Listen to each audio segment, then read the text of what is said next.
Hello, hello. Welcome to the Hive. It is my little Halloween journey that I'm going on this week. I'm doing these evening streams where I'm going to be looking at some different apologists. And today is the first night I'm doing this. So we do have some choices that are going to be available to us today. I figured I'd let everybody else pick. It looks like so far we have John Hudson and Miss Lemon in the live chat. Good.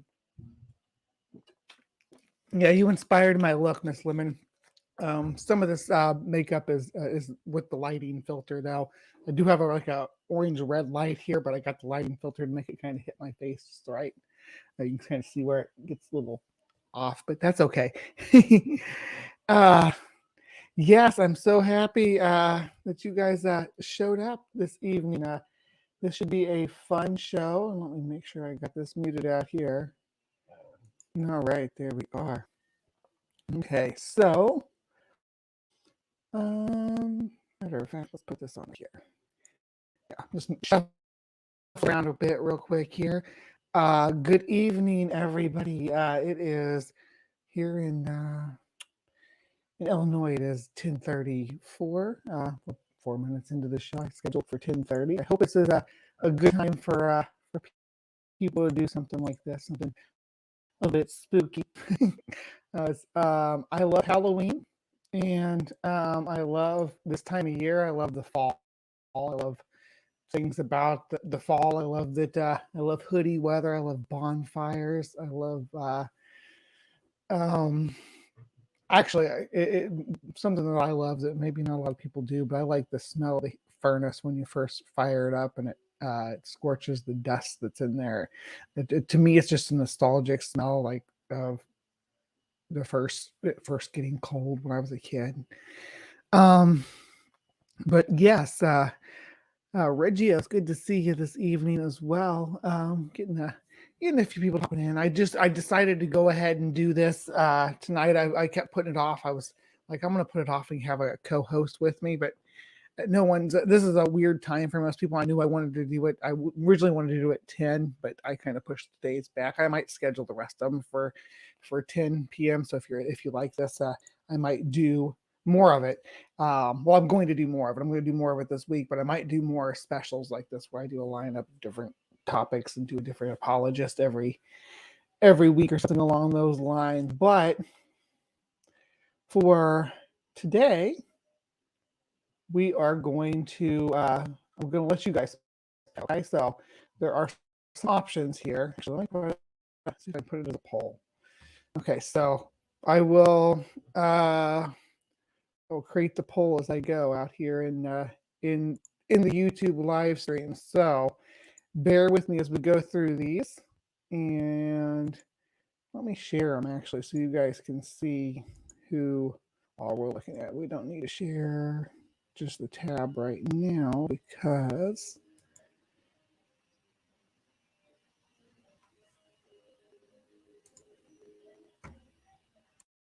okay, so here we are. So for our options tonight, we have all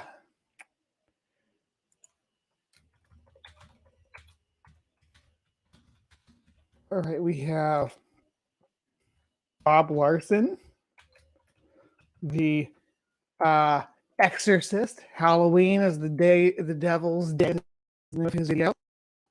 Okay, we have let's see, Jesus Truth, this young lady here who claims to be an ex-witch. We explore Halloween warning, heavy talking on Jesus Truth. Okay, so I'm gonna put that down as JIT in here. Okay, and then we have this guy's all over this ex-work guy. I have this one because kind of within a shorter time frame. Don Ramirez, an ask devil. Elock reacts to a Christian celebrating Halloween. So let's do Ramirez.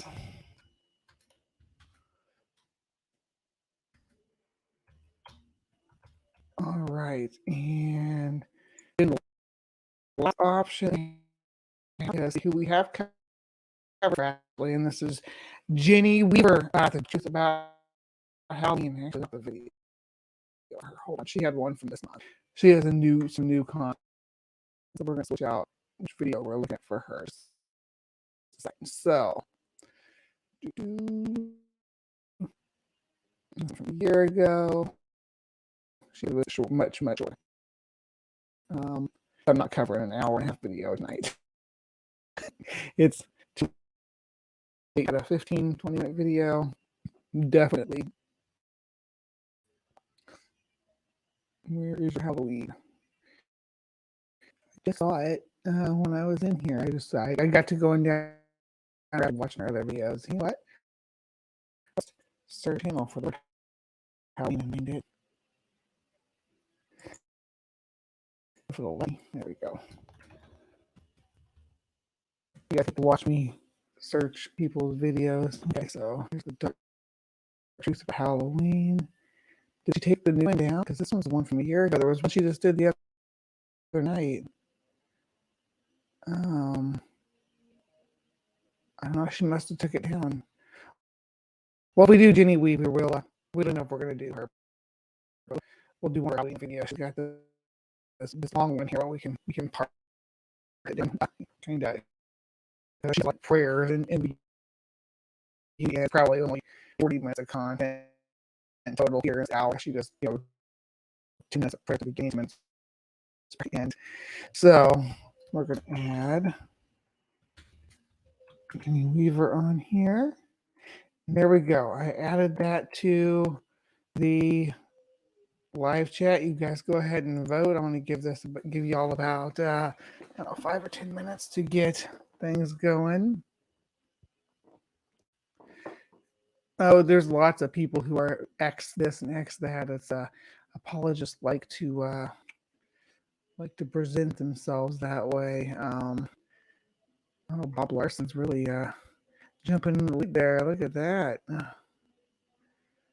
All right, give you all a couple minutes. I'm going to talk about my. I didn't freeze, did I? I looked kind of frozen out there for a minute, but I guess I'm fine now. Yeah, an ex-atheist. They'll just do that atheists are angry at God, and that's why they're atheists. So then someone turns around or whatever, and then they're like, "Oh yeah, I became full circle." So when I was a kid, I grew up in a very Christian community in the Midwest in rural Missouri. So that's to be expected that there's going to be a Christian community, and there were people who didn't trick or treat. There were people who didn't go out on Halloween or didn't do anything. There were people that went to church on Halloween, went to fall festivals and things like that. But there were a lot of us who did still celebrate the holiday and trick or treat and dress up. My family wasn't particularly religious, so my parents really didn't care if we messed around with occult stuff and things like that. They thought it was silly and cute because my dad was an atheist and my mom was an agnostic, so there was not a lot of religious pressure there, one way or the other. We did play around with Ouija boards when I was a kid.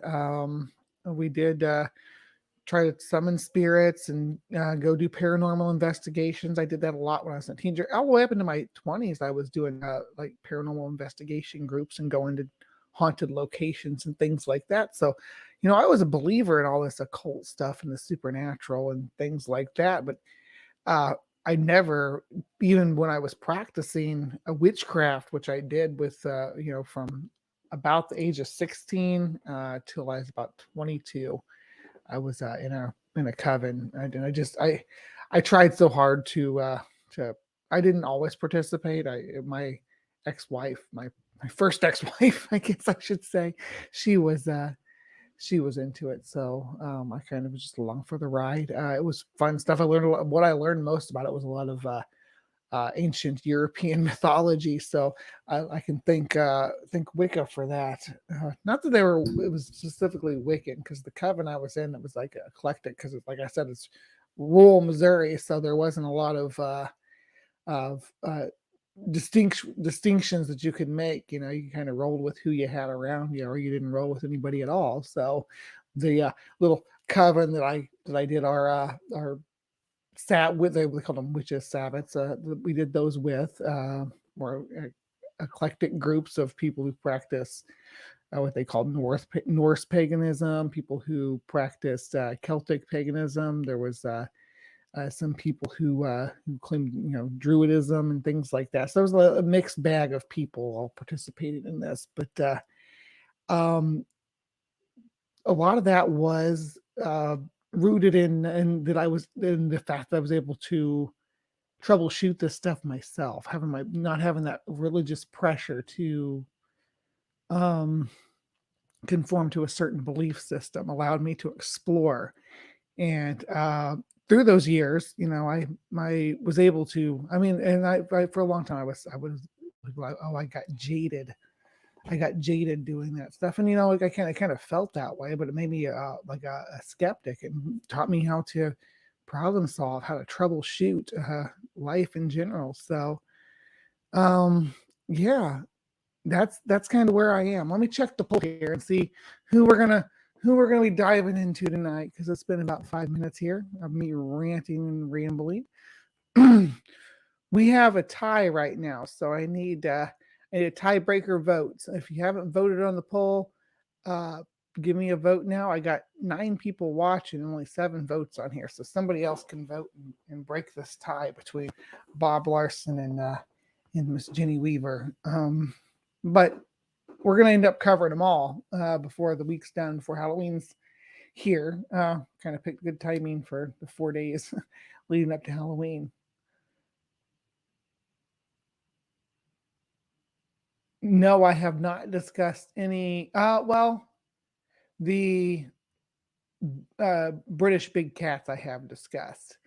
Um, I had links in some of them, but and they do have some. Obviously, not ancient Celtic, but modern Celtic connections. Yeah, but I could definitely look into some of the Celtic lore and the creatures associated with that culture.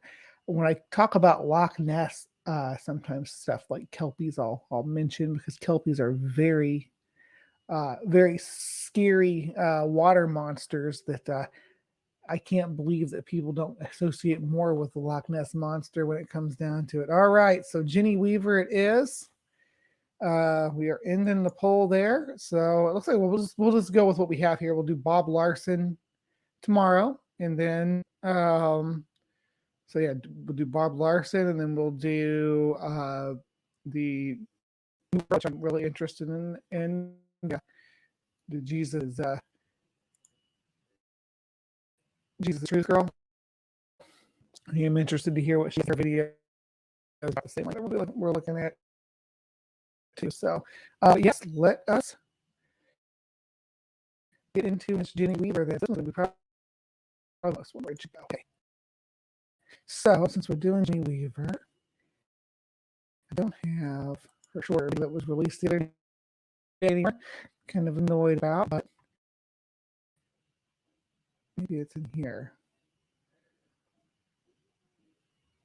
No, this stuff's from Munzo.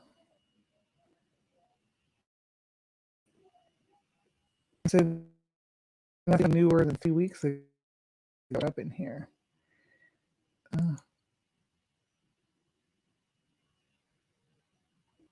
So she must have took that down. I don't know why, but I'll get into this. All right, this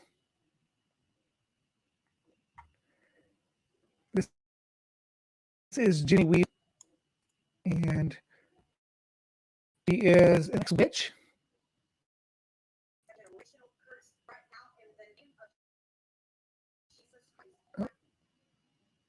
And like I said, this is all a lot of this comes down to it being prayer and stuff.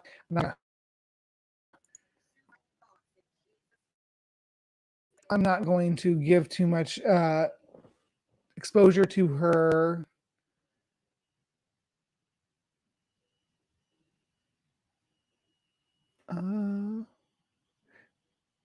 No, Show Me Sasquatch isn't a bot. Isn't a bot.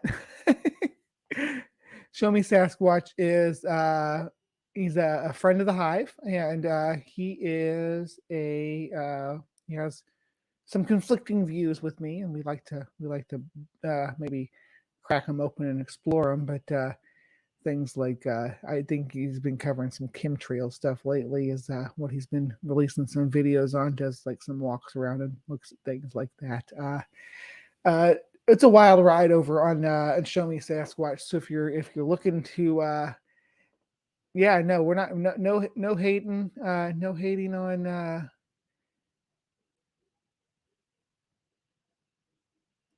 some joke about a lemon of a car. Yeah. So yeah, we'll play nice. Hey Maya, I'm all over the place tonight. You can't get away from me, can you? All right, so let's find where place to start at because she does do some prayer at the beginning here. So we'll see. Let's pull her up big. So I'll be down in the corner here if you need me. And yeah. Dark Truth About Halloween.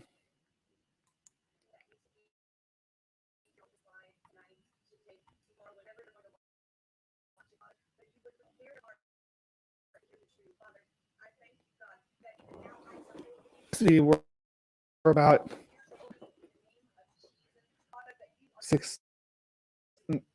almost 6 minutes in, and she's still praying.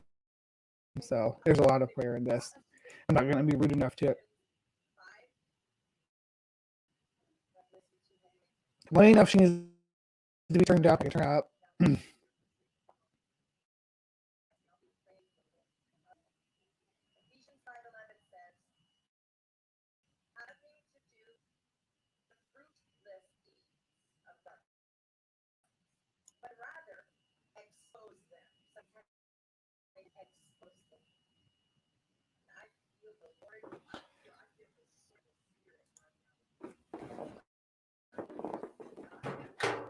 All right, put my headphones on. It's just going to make it easier to hear.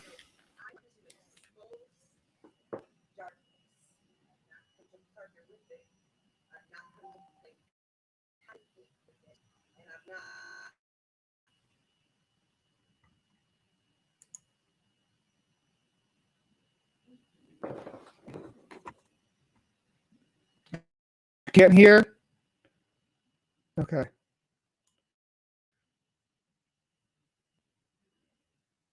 Okay. Yeah, let me fix it. So you can't hear it all? Okay.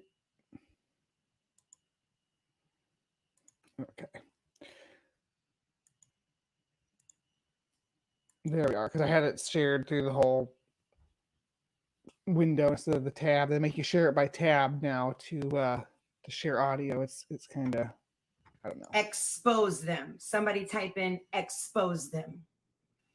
And I feel the Lord. Hold on. We're back. Ephesians 5, verse 11. Valor said, I'm here for truth. Come on. Yes, y'all be praying for me. Hallelujah. Ephesians 5:11 says, have nothing to do with the fruitless deeds of darkness, but rather expose them. Somebody type in expose them. And I feel the Lord. I feel the sword of the Spirit right now with me. That's what I feel. I feel God backing me up with this 110%. Okay, well, and so I have come to let's see if God's backing her up. Let's follow through. Expose darkness. I've not come to partner with it. I've not come to play patty cake with it. Maybe and I've not come to compromise in any way, shape, or form. I'm coming to give you truth, and I'm going to expose the devil. I'm going to give you a short version of my testimony. I was brought up in a Christian home, and when I became a teenager, I went to a friend's house and I watched the movie The Craft. The Craft was a movie made in... I loved The Craft when I was growing up. That was it came out when I was about 13 or 14, about when I was like really starting to feel the gender non-conforming part of myself rising to the top. So the movie about the about the girls who didn't fit in and were kind of ostracized, and then find some secret power in order to kind of rise up and take control of their own lives. It was a great story. It was inspirational, of course, until Nancy flipped out and made everything bad. But up until then, it was it was a good ride. It gave a kind of a Spider-Man like warning, right? It gave the great power, great responsibility warnings. Even because at the end, I mean, she didn't give up witchcraft; she doubled down on it. And yeah, it was a good message there, I thought. But I don't necessarily think that it was depicting witchcraft in a negative way. I haven't seen the reboot. Yeah, he's sorry, and she's floating with her feet when her toes dragging. That's the tips of her pointed shoes are dragging. That's when you know it's about to get real, right? I haven't seen the reboot. I don't know if I want to see the reboot. There was nothing wrong with the original. Of course, I'm being sound like a boomer saying that. I watched The Crow too.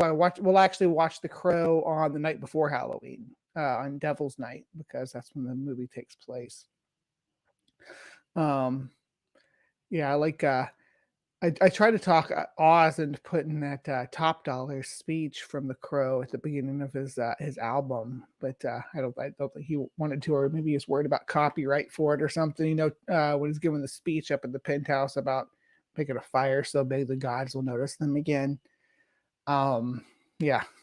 Anyway, let's get back to Jenny, because she's been sitting here patiently watching us talk about The Crow, and yeah. 1996. And it was about 4 witches who were in high school, and the witches all connected together. these four high Mhm. school girls, and they went out in the woods and they began to practice witchcraft and spells and seances. And they were doing it. It was fun for them, and it was very innocent. Not about the woods. Wasn't it on a beach? I thought that they went on a beach. I don't remember. Maybe there was some scenes where they went in the woods, I guess. But I think the when they took the bus and everything, they went to the beach and did their big ritual. Looking at first, and then all of a sudden one thing led to another, and they began to get into the deep darkness of witchcraft.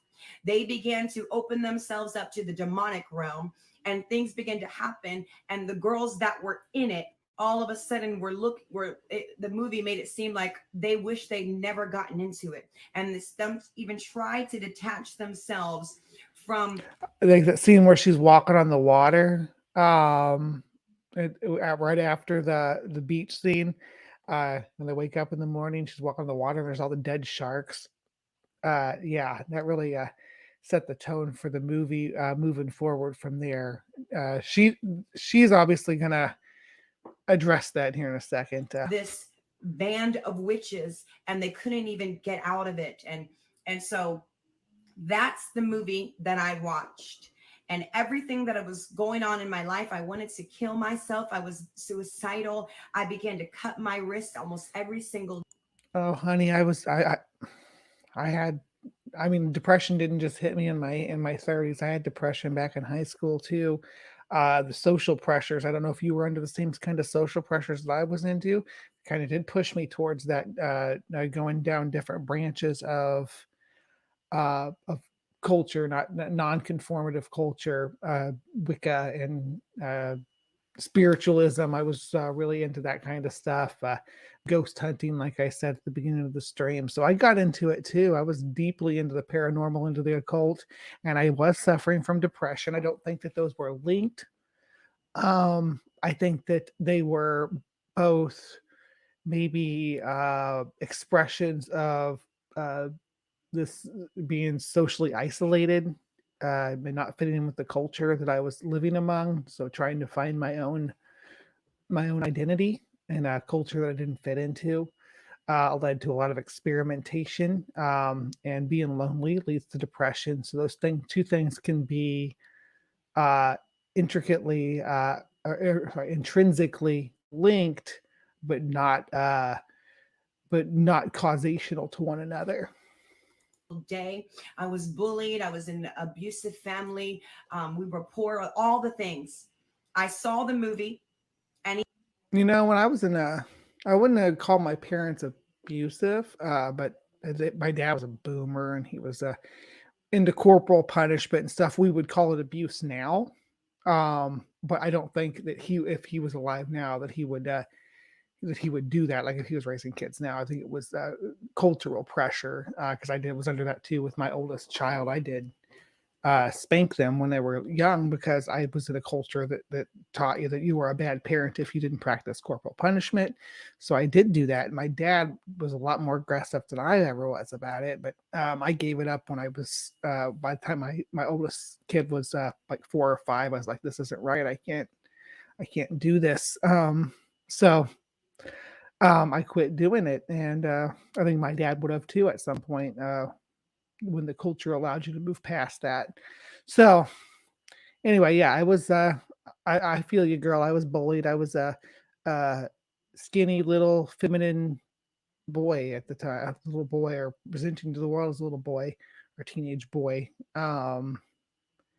Yeah, so I feel yeah, I was bullied and didn't fit in and was depressed, and yeah, I did go seek out these other things as well.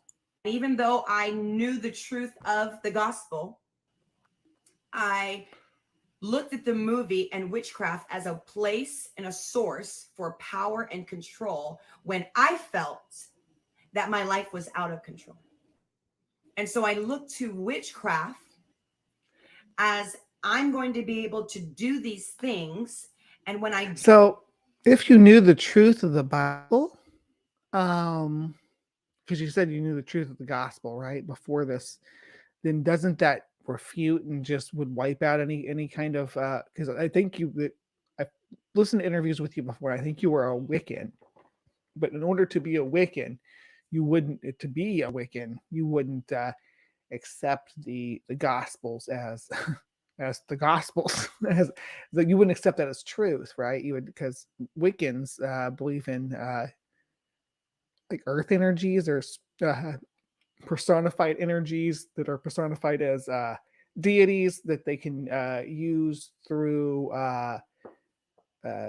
what they call sympathetic magic to trigger events in reality, to manipulate natural order of things, that you can evoke these natural energies that flow through the world by personifying them as deities or as spirits, and then using ritual magic directing those spirits to perform tasks or to do your bidding, essentially, and or requesting that they give you aid, not necessarily do your bidding. Do your bidding kind of infers a master slave relationship. I never felt like the pagans that I dealt with and that I corresponded with were of the mind that they were masters over these entities or spirits that they were communing with.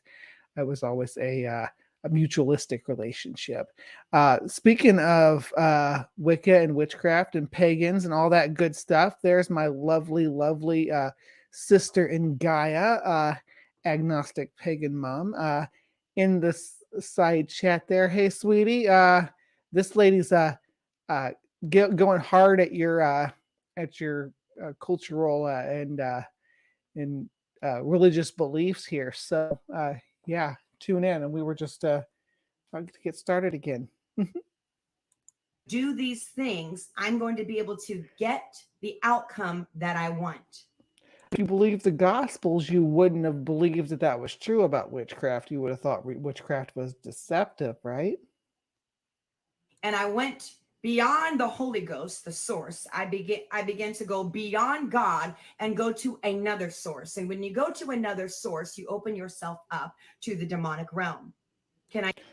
What is the demonic realm, though, and where is this demonic realm? Is she talking about hell? Like there's like you open yourself up to hell, to portals to hell? But then again, you look at some verses in the Bible, and there is indication that Satan has dominion over Earth. So that I guess the demons would just be here. In which case, then you don't really have to open up yourself to them because they're already present, right? I don't know. Break it down for me if you are into that sort of stuff. How you feel it works. Let's see here. What you saying, Miss Lemon? That's the thing. If you're a true believer, then you don't go to this stuff believing it or seeking more power. Yeah.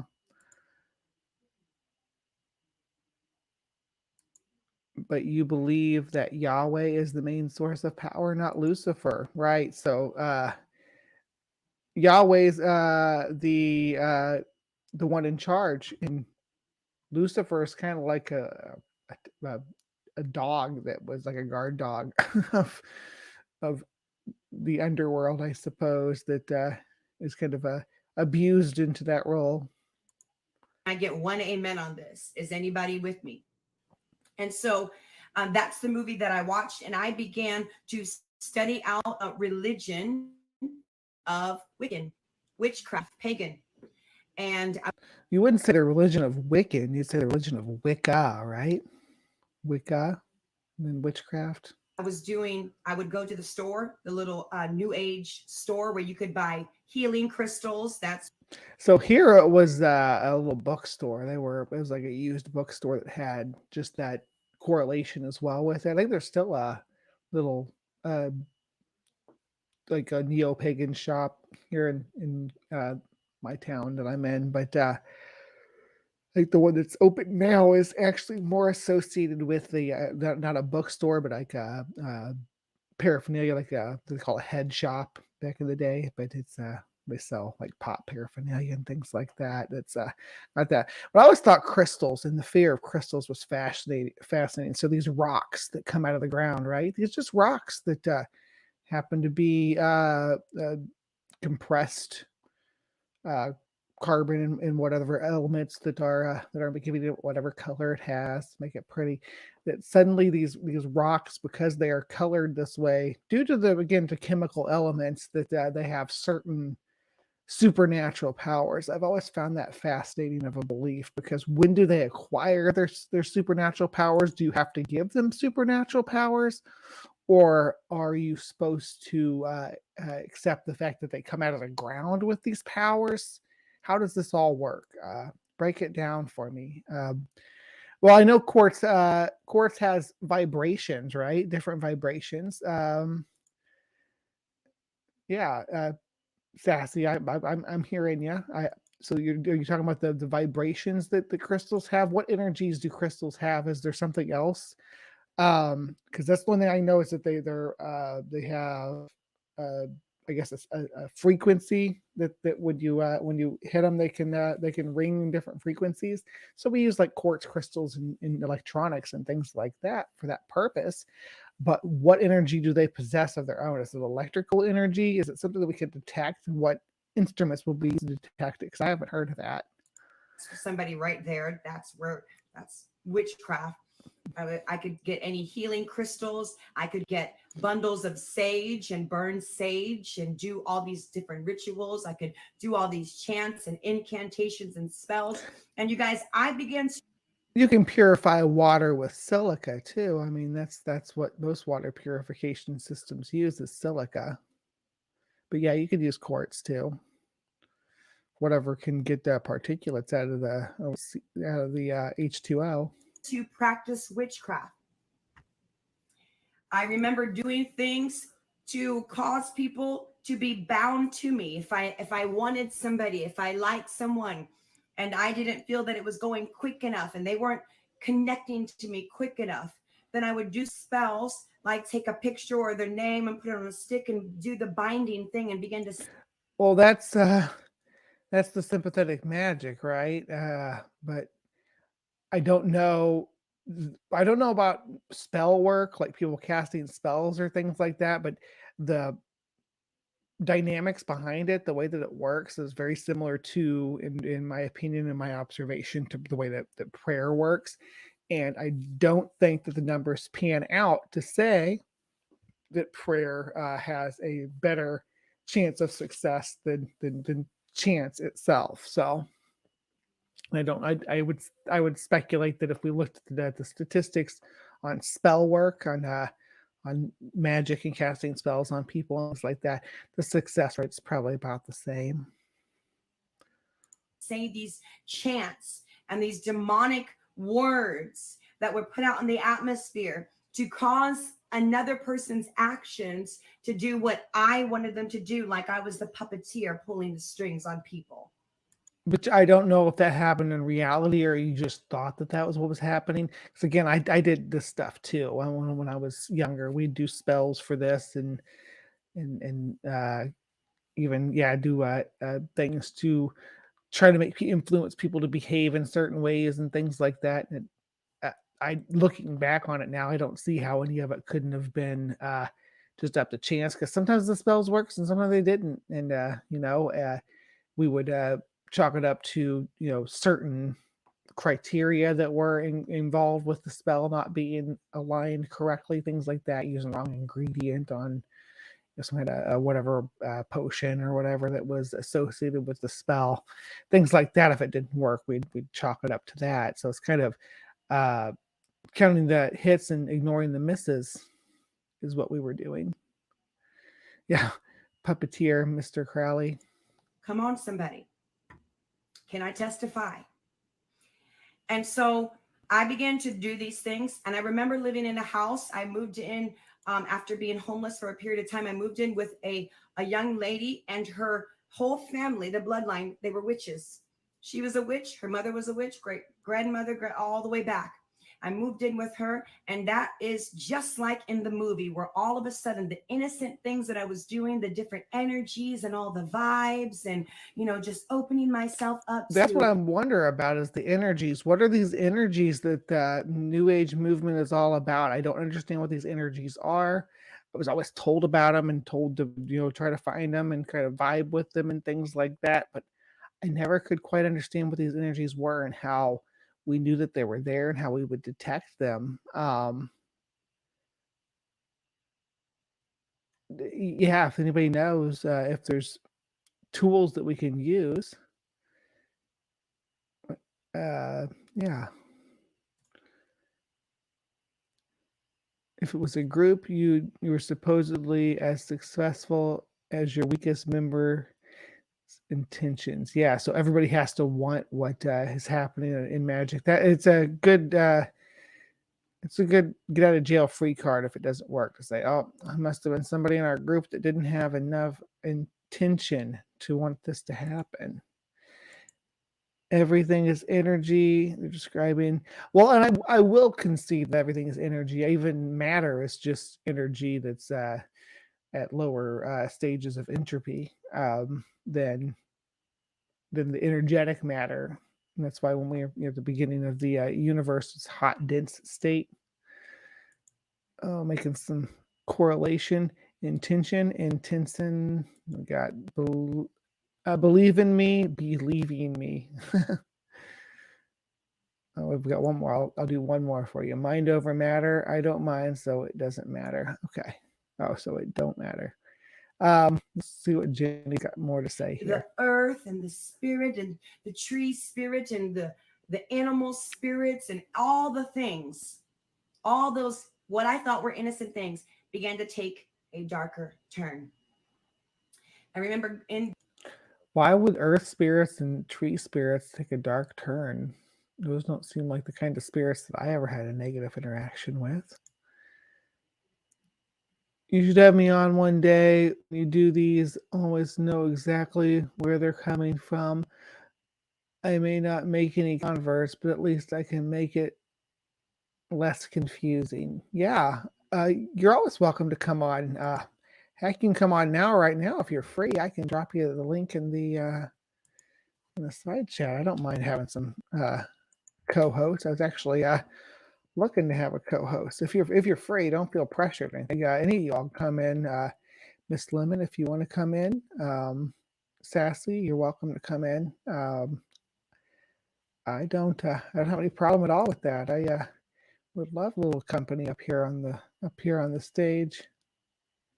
No, you're fine. I know you're on quarantine, sweetie. No worries. Being in this house with her, and I would go up to a drawer. Okay, yeah, I'll give you a sec, Maya. Absolutely. We can then we can continue this on. Yeah, no, don't worry about your voice, Miss Lemon. I get it.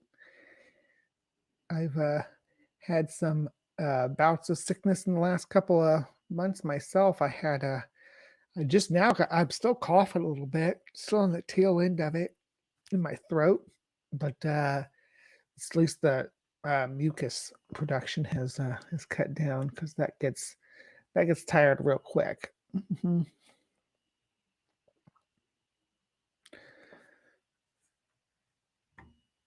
Yeah, we got some Halloween going on up in here.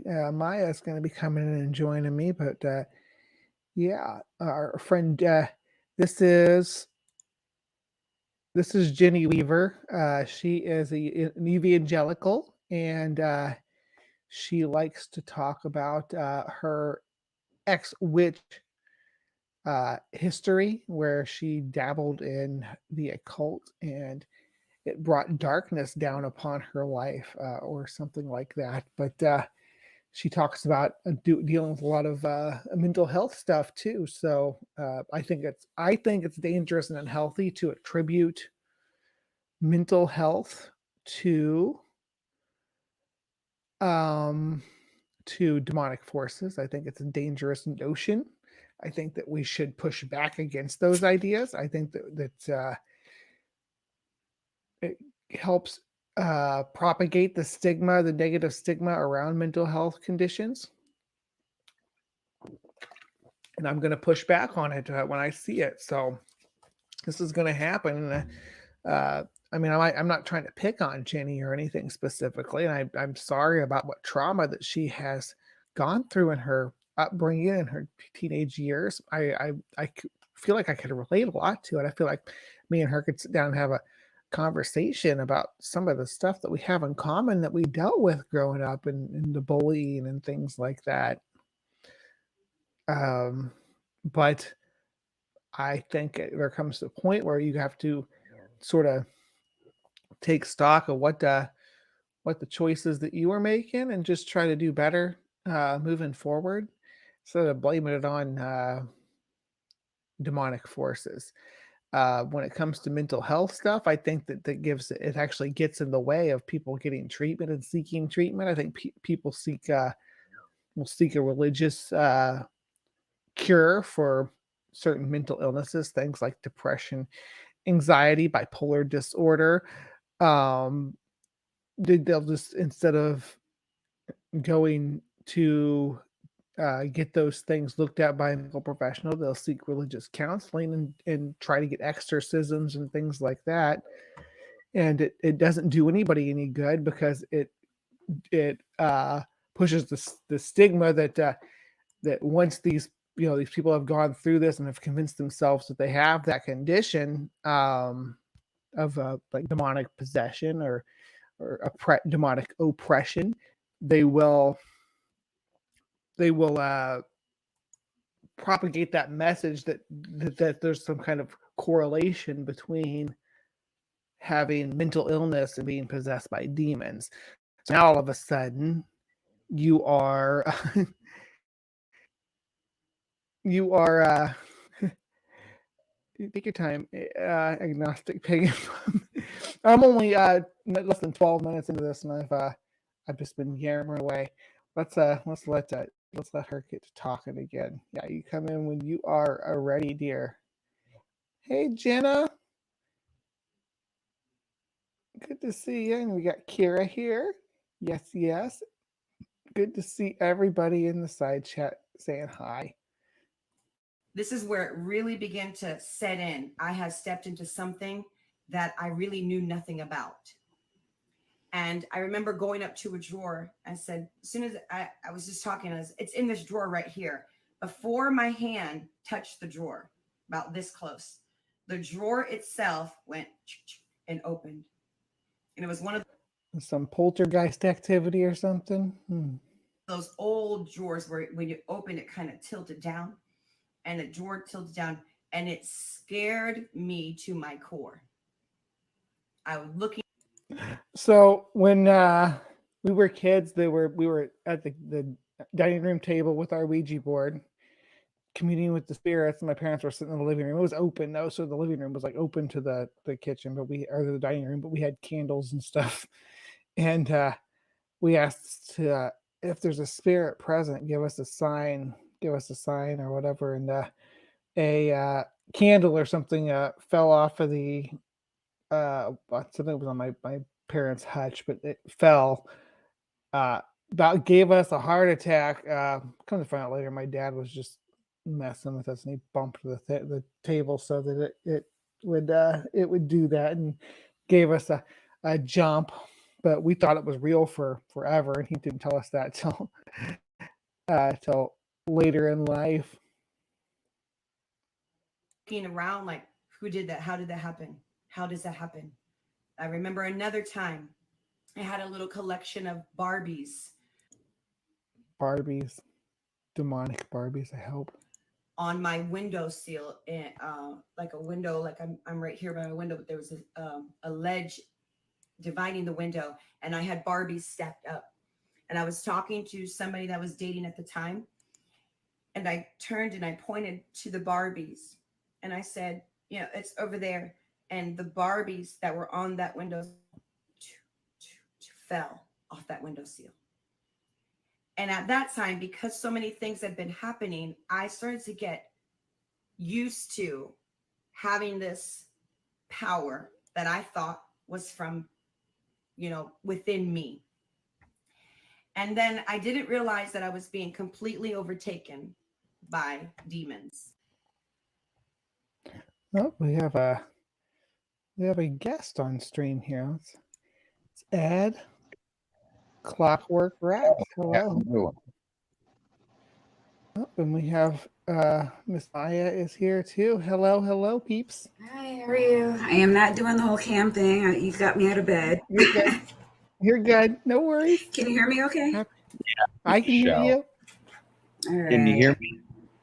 Yeah, I can hear you're you. robot. I can't say roboting, but you're kind of like your voice levels aren't even, I guess. Me or Clockwork? Oh, Rex, yeah.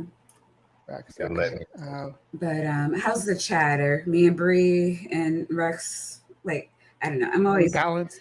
Yeah, I have this thing. I don't know how to work my mic, so I'm always afraid that I'm like blowing their eardrums. Yeah, I mess my mic up all the time. I know. I really wish Mom would come in. I'd love to get her. I mean, because she is pagan, or I'm not really sure what she is these days. I'd love to like know what her experience has been. Because like I don't know, like for me and my friends, like we like, you know, I used to hang out with a lot of practitioners. So something falling off a ledge, like we wouldn't have thought twice about that. So it's really funny when people talk about, oh, this thing like kind of blew in the wind. Right. Something so subtle like that. Yeah. Yeah. It's kind of like when you hear like regular religions talking about, oh, I asked for a sign and, you know, a ladybug flew through the window and I just knew. It's just kind of like that. And I used to do that when I was younger too. I would say, "Oh, give me a sign," and anything that happened, I would take as a sign. I'd be like, "Oh, there's my sign," right? So. You know what? I've had like such crazy things happen to me that it's always taken more than that for me to like see something as a sign. Yeah, well, I mean, I've always been a wide-eyed dreamer, so it took I believed in everything until I investigated it, and then at some point I got to where I was like, you know what, you need to stop believing in everything. A lot of this stuff's not true, and it's making you look like an idiot. So that's kind of how I learned. No, yeah, I was a Christian for so long, and then like I actually kind of had a supernatural experience that took me out of Christianity, and it like really threw me for a loop. So I went down the rabbit hole of all the supernatural things, but I felt so jaded after that experience. It was just like, well, fuck, is the sky even blue? So well, like I actually like legit was looking into stuff. But yeah, I got into all the stuff like the flat earth, the hollow earth, the hollow moon, you know, the time the what do you call it? Lemuria and Atlantis. Lemuria. Yeah. And I mean just all the things. I mean it was fun and it, you know, it was interesting to think, but I don't know, for me, like there was in the New Age community, there's so many, just I saw immediately, there's just so many conflicting stories. A lot of what I was doing was trying to figure out what do I believe. So as an HR manager, the way that I come to truth, because you're listening to a bunch of people with their own perspectives, and we all know how reliable eyewitness testimony is, and everybody comes in with their bias.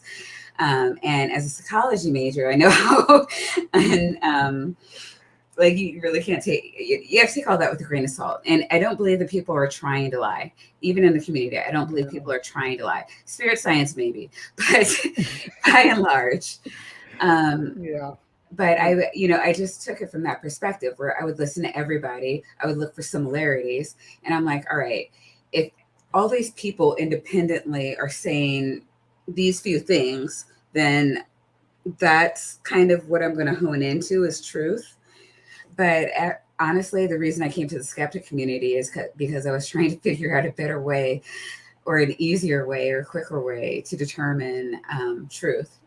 And that threw me into a whole different arena. Right. Yeah, I had kind of some similar stuff. I got into woo stuff. I got into like aliens and cryptos. I'm still into it. What am I saying? I did. I just don't believe in it anymore. I started off as a believer in all of it. So the methodologies that I use to debunk all that stuff for myself, it's kind of I'm like maybe I need to put that out. Maybe I need to tell people about these things, you know, that I figured out about all this BS. that's kind of where the inspiration for Cryptic Corner, which I do on my show, comes from. Is say, hey, I figured out that this stuff was nonsense, and here's how I figured it out. And then I, as new stuff comes in, I can bring you guys along with me and see if we can't debunk it and figure it out together. All right, you guys ready for some more Ginny Weaver? Yes. All right, let's do it. And anyway, I'm going to get to Halloween. And so, as a practicing witch, Halloween was one of the holidays, and still is to this day, you all, that witches look forward to, like Christians look forward to Resurrection Sunday and or Christmas. It is a holiday. Well, so far she's not wrong, but this Halloween isn't anymore. There's other days that are just as special as Halloween, including. Yeah, I was going to say that. I was what was for Coven, because it was like, as I don't know, here there's a big witch community, and Beltane in May was the opposite to Halloween. I know that. That was Beltane or the May Day, the maypole where you dance with the ribbons around the poles and things like that. That was the opposite of Halloween. That was the opposite end of the spectrum. And then between the two, there were 8 witches' Sabbath days altogether. I'm trying to remember what all they were, but I can't remember all the names of them. So there's Candlemas, which was in February. Beltane was in May. Summer's Eve was in June. Yule was in December. There's more than that, though. I can't remember them all, but there's the 8 witches' Sabbaths that are the Wiccans recognize. So, but I never really ran into witches. There are people who, like, we all had similar beliefs, but I never actually, I don't know. And I remember wanting to find a coven, but I don't know. I found this first. You guys are my coven. And then Miss Lemon is asking why would Halloween be more important? And that's the thing. It's not. I think I don't know what, I've been kind of listening in and out because I've been listening and working. So I don't know if she's a Christian now, but she's throwing out a lot of Christian light beliefs about witches and Halloween and the stuff like that. There's no special days. There's nothing that you can get out of one day as opposed to any other. Right. Things would just be special to you, or to your group. There are special things would be more with astrology. So if there were an eclipse or a super moon or an alignment or a stellium, you could get the way the planets are aligned could give you I don't want to say more power, but it could make it easier for something to come to fruition. But even with crystal work, they're always saying that too. Yeah. And like I was saying earlier, crystals is one of the things that kind of blows my mind, but yeah, but I mean, to say that, this day, it's always this day, it doesn't even really make sense, right? Because the Earth in our lifetime is never going to be in the same place in any, why would it on its rotation, on its trip around the sun? And the trip around the universe. I mean, not the universe, around the Milky Way. It's just, we're never going to be here again. The next time the Earth is exactly in this place, even if it is at this position in the Milky Way, we could be even flipped around in our own solar system. So I mean, it makes no sense to me why people think that days are they're just when you're talking about people who even with not Wiccans but pagans, when you are dealing with crafts, they're always more considerate about they're always talking about the energies because you want them aligned a certain way to make certain things more or less successful. Yeah, energies is energies is a lot like sin to me. It's just something something made up to it's not made up. They are talking about legit energy. I swear to God, they are talking about legit energy. Now, there are idiots who use it.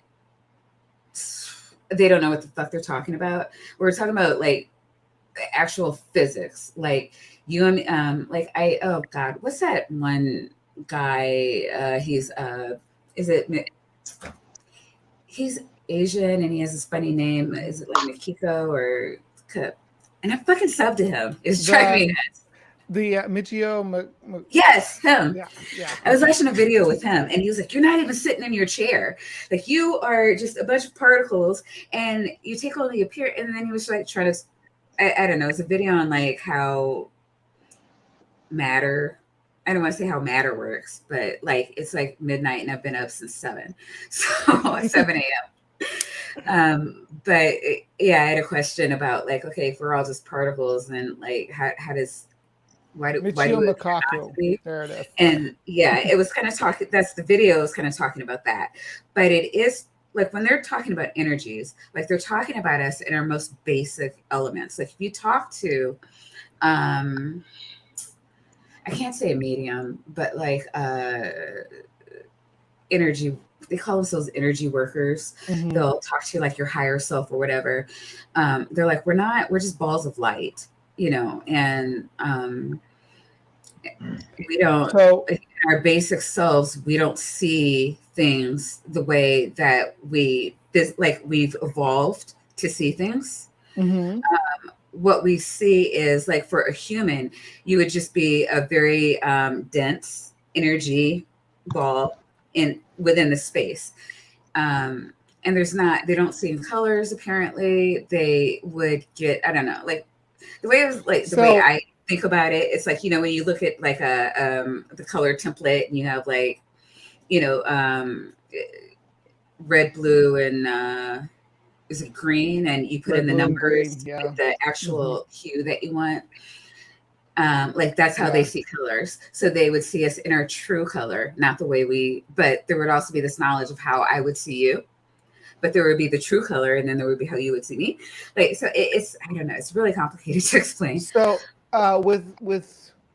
and you mentioned it evolving, because we only evolved to be able to perceive as much of the universe as what we need to survive. As said, advantageous to keep the species moving, right?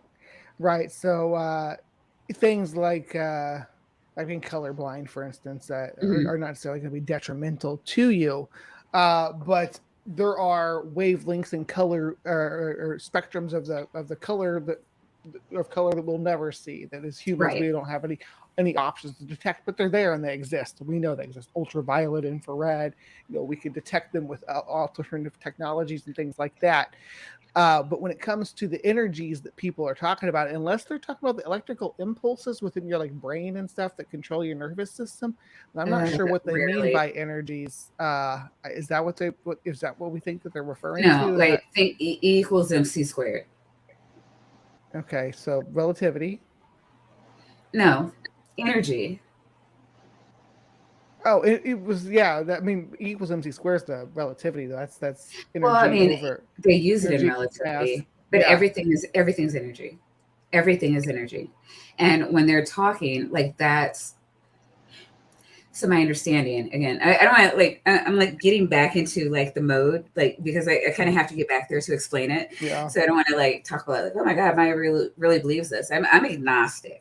You know, I have no idea what happens when I die. Maybe they're right. I don't know. I'm not taking a position on it. I'm regurgitating what the belief was from the people in my area that believe this, and from a lot of people that I followed online. That there is just everything that we see is fake. It's what we've been evolved to perceive. What we've evolved to perceive. It is not. We're not seeing everything that's necessarily there. It's like a facade, like on a house. You know, all we're seeing is the pretty bricks on the outside of the house. They can see. They have like this 4D vision where they can, you know. See the whole house. See a different spectrum of energy or what a different wavelength of energy.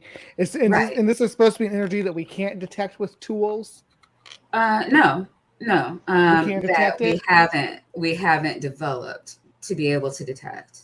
Okay. So, like in my groups, we don't believe in magic. They're just you have to work within the realm of physics. Humans don't know all of it, but nothing can happen outside of it. And so there are things, whatever we call magic, it would be like in the Middle Ages, where like, if they were to see a computer, they'd be like, oh my God, witch. It's just, there's just things that we understand and things that we don't understand, but you can't work against. It's kind of like in Taoism. Well, but you know what? Then I have to explain like a whole thing, but they have the way, right? And everything flows in accordance with the way. You can't flow outside of the way. Like you have to flow with the way. And so it's much the same concept. There's a way that things are done and you can't go outside that. So to say supernatural is, it makes no sense. It's silly. Like you're saying that I can fly or I can jump from here to. Well, I mean, once something's understood how it works scientifically, I guess it wouldn't be supernatural anymore. And sounds like the claim is that there's natural energy wavelengths that we're just not able to detect, but that people are claiming to have an innate that they ability can see to or detect. perceive through their third eye. Yes. Yeah, and I get kind of that from like mediums and stuff too. That's sort of the claim that they're making. Again, I haven't heard one that I thought was that I could authenticate, that I would be willing to say yes, this is in fact happening. I just haven't ever had that experience. Yeah, I mean, I'm not trying to convert anybody to. No, I know this isn't your position. You're coming in here to help lay it out, because you've exactly what she's talking about. I've talked to so many people like her, and a lot of times they don't know what they themselves are talking about. Like this is a lot of like in the New Age community, a lot of things seem really like they want to gravitate towards these things because it's like, whoa, this is totally out of the box, and and I felt that way too, where it's like if I was going to come out of my religion and like it would have to be to something that was novel. It wouldn't just be like, oh, I'm gonna read this book now. But I think a lot of them don't know how much of the New Age community is pulled from science principles that are being twisted and not fully understood by the general public.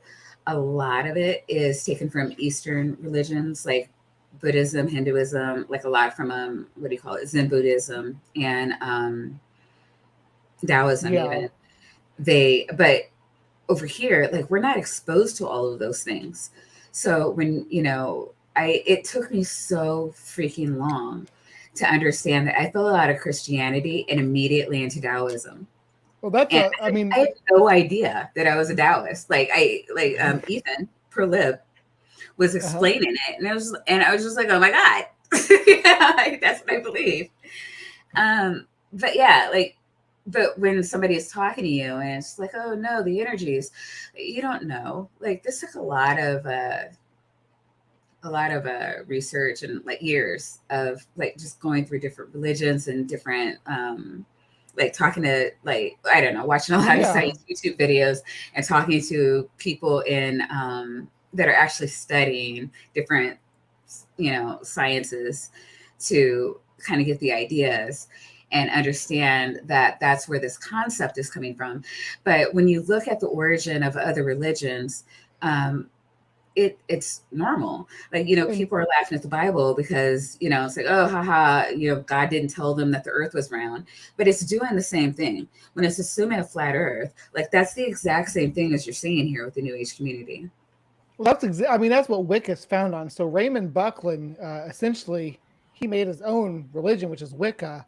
Mm-hmm. But what he did was he gathered folk traditions and folk magic from around the world and put them all together under one blanket, which he called Wicca. Mm-hmm. But there's a certain level of accusation that I think is justified of cultural appropriation there, because he kind of picks and chooses, like what you said. There's some Eastern mythology and Eastern traditions that he incorporates into that belief system, but there's no foundation for that to be built on, because with like Taoism, for instance, or Buddhism, or Zen Buddhism, where you do the meditations and things like that, they incorporate those aspects, but with no structure that is built upon culturally, I guess I should say. Uh-huh. Yeah, so, exactly. All right, let's let Jenny talk for a little bit longer. I'm sorry, I didn't see. Oh, I'm sorry. I thought you were meaning that one of the Jennies came in, and I'm like, when did that happen? I'm sorry. Rex, would you like to offer any commentary? I think we put Rex to sleep. Well, you with us, Rex? Yeah, I'm still here. All right, we'll let Jenny talk.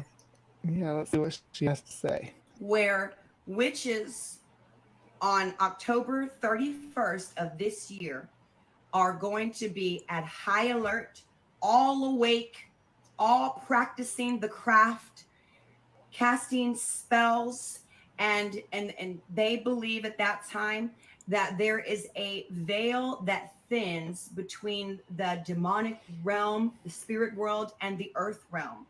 And so when we are, as Christians, and that's some folklore there that you can tie back to the what is it, the no one called it, not the Inquisition, what's that, where they where people went hysterical and everybody was a werewolf and a witch and burned all their neighbors, and it was between like the 1400s and the 1700s, and they they blame it on ergot. What's that period of time called? The witches have a term for it. It'll come to me. It's kind of like Dark Ages, yeah. Where they but wait, what were you talking about there, though? Like, what about it's burning times is what they call it. Yeah, they call it the burning. Yeah, no, I mean, it really was a dark period for women. Like, God, during that time, like they were like in Europe, especially. Like we talk about the witch trials here, it was so much worse there. Where I hear that they would go into towns and just obliterate all the women. Because like they would torture them like almost to death. And so they would just give up any name, and like pray for, like, just kill me. Like, it was her. Yeah, they would, that's where you get all the weird, the traditions that she was talking about. That's kind of what we're going at. And but it can't just be like, oh no, it was Bree. Well, what did you and Bree do? And so now you're making up all this like elaborate shit. Like, I will tell you anything if you would just take the hot poker out of my ass. Right. Yeah, like, but no, I mean, they really did. Like kiss the frog's buttocks and stuff like that. Talking cats, and that's where all that weird stuff comes from. Because these people were just saying whatever they thought that the people wanted, the people that were torturing them wanted to hear, not to let them go, but to just kill them so that they would stop. Because if you ever looked at the devices that they used on these people, that the church used on these people, you would understand that, this is the things that pulled your fingernails, stuff that went up in your fingernails. Oh God, just the thought. Oh yeah. Well, slowly pull your fingernails away from the skin. Like it. Yeah. I don't even talk about it. I mean, it makes waterboarding seem rational. Right. Because this stuff was gruesome. Yeah. The executions were gruesome too. Burning people alive. Dunking them. Dunking was a popular way to kill because like if you were a witch, you would float, but if you drowned, then you died innocent. And I'm like, how fucking evil. It's a horrible period. Oh goodness. Yeah, let's talk a little bit more here. Participating in something like that, it doesn't matter your intentions. It doesn't matter if you think that it is. If you're a witch, though, your intentions are the most important thing. It's the only thing that matters. It is the only thing that matters, your intentions. Because again, I'll say this for the atheists because they probably don't know this. Words are just things that we use. I mean, not that you guys need to know this, but like words are things we use to state our intentions. What is believed is that in our true forms, all we are intentions. That's how we communicate. Like I have an intention, like an idea, and I just beam my thoughts into your head and you understand exactly what I'm talking about. You get the context. It was the original language. And so a spell, even when you speak, it is to give more power to the intentions. I know people who said, when they're talking about word magic, it's like, it doesn't matter what you say. Like you need to say things in a way that gets to your intention. So like a grimoire or, books like that, like really are useless because that is how a witch got to her own intentions, not to how I can get to my own. So like, I don't know. I mean, for her, I don't know. A lot of this, like with her, like a lot of this sounds like Christian bullshit, because I can't tell really that she's been in the community at all. It's almost like she has a friend who kind of talks to her about stuff she does. Yeah, to me, it seems like she dabbled in. It basically like reenacting the movie The Craft. They went to the New Age store and bought books with her friends and tried to learn how to do the stuff on their own, and probably had Journey into Witchcraft, Raymond Buckland, and maybe some who's the Silver Silver Wolf. Anyway, yeah, all these famous New Age writers and kind of explored that and dabbled in that. Started because she was dealing with some depression. I'm not trying to diagnose her from the sidelines here. She was dealing with some depression and stuff. So maybe perceiving negative things happening in her life being the result of demonic forces. Yeah. And and like my groups, we didn't believe in demonic forces. They're like, we all come from one source. Source is pure. It's not. So a lot of people believe it's good. Like me, myself, like one of the principles that I took out was that there is neither good nor bad. If you impose ill intentions onto pure energy, the energy will, it's kind of like, I think a couple of weeks ago, you read an article about how to, like, it's like a golem spell. I had never heard of the term that they use though. With the homunculus? Yeah, that. Remember, and it was just like, here's how you make this evil doll. And I'm like, nobody does this. Why is this on the internet? Like, that is so horrible. It would just be like, what do you call it? Like a light worker's nightmare. Because like, if you truly believe in this, then there's just anybody could stumble across this thing. And now you have like all these negative entities wandering around the earth. And as a light worker, you would believe that you are called. Oh, are you about the tulpas? To take them out of the, to turn them at either positive or neutral, and rid the world of the negativity.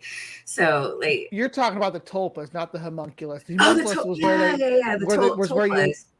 the homunculus was injected the semen into the eggs to make the it's a fucking gold spell. I don't.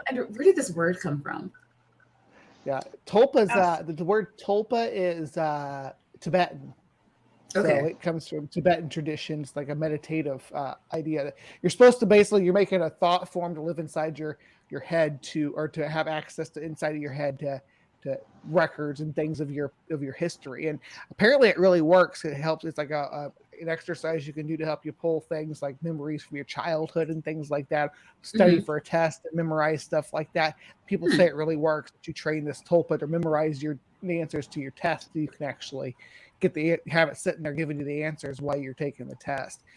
That's the idea behind a tulpa. It's really, really weird, but yeah, when I was in the New Age scene, the idea of generating any kind of entity or summoning any kind of entity like that was a serious matter. It wasn't necessarily. Yeah, I mean, it wasn't done. I mean, it was understood that it could be done, but you do not do it. Yeah. Yeah, especially don't do it outside of like a ritual circle where you have it contained, right? Right. I mean, Exactly. that was the idea. Yeah. Yeah. All And right. so for her, her saying this, and I love this. You had, not to downplay Miss Lemons, but I think from Mom, she was talking about how energies are neither positive nor negative. Yeah, And again, that's talking about like all the energy that's in the air. Like, it's like, well, the lightning struck the tree. Was the lightning bad? No, it just was. And so that's kind of the thought process with energy. Now the thought is, if you take negative intentions and put it into an energy, then yeah, you could have things that would be like a poltergeist type, but it wouldn't be. I don't know what this chick's talking about. Yeah, let's see if she gets some easy coherence breezy, here. no big deal. The fact of the matter remains that it is a holiday that celebrates and has always been about celebrating the dead and the demonic realm. Because of the season it falls into, right? It's the end of the summer. Things are dying. Death is kind of the reason for the season, if I'm not mistaken. Animals are dying, insects are dying, crops are done. It's going to get cold. Everybody's going to have to go inside. People are going to die over the winter, especially back in when these traditions were being built. People died in the winter. People died in the fall. It was a season of death. So it's part of life. I know pagan winter is associated with death, and it's also supposed to be negative. In the New Age community, death is not seen as a negative thing. It's just a period of transition. So all things can be positive or negative. So, like what she's talking about. Persephone is really, good. Perfect. Is a good example of the kind of pagan ideas. I think that's the energy or thought form that at least a Greco pagan would put behind it would be like Persephone. I know the coven that I was in that Persephone was who we honored. Oh, I love Persephone. Coming to I give honor to the middle name Persephone. I loved her so much. But Persephone and Aphrodite, they were my two favorites. So from fall festival, whatever I don't remember what the Greek fall festival was, but from that until Yule was Persephone's time in Hades. Right. Yeah. But and again, even with that, I mean, I think it was kind of a negative thing for the Greek. They were Greek, right? Greek, Roman. Persephone. I always liked when I was doing the pagan scene. I was always the ones that always appealed to me were the Celtic gods, the Tuatha De Danann. They were pretty nifty. Yeah, I haven't gotten into the Celtic gods really. I like I love the Morrigan. Yeah, they're pretty badass. Yeah, the war goddesses. Yeah, but I haven't gotten into a lot of them. But what do you call it? With I know in the New Age, again, I didn't hang out with I didn't know a lot of witches, but for us in the pagan community, it was more of again. I don't like the negativity with her. It's just, if you see things as negative, things will be negative. So we were always taught to see the positive aspects. So, sure, there are things in the winter that die, and you want to be prepared for, anything that may go wrong, from, a loved one to your car battery. But every season is a time that should be embraced, because there is new life in each season, and that's we also have Christmas and all the festivities. If I can get a word in, there is snow. I will say something. Okay, I'm sorry. Okay, go ahead. Are you sure? Yeah, sure. Clockwork. Oh, are you sure that there's no negative? Or sure about what? The original Halloween tradition was you light a candle and put it in your window to bring the spirits of the dead back for that day. Oh, yeah, no, I've heard of that tradition. And I'm not saying that I don't know. I'm talking more about like her. You're talking more. What? You're talking more. About, yeah, I'm talking more about. Everything. So Yeah, well, I came here to talk. Bree invited me here because I said I wanted to talk about what she's talking about. I mean, you're not talking at all. I asked you Mind if you want to Bree. talk, but you're Don't mute. mean I don't mind Bree talking over me. That's fine.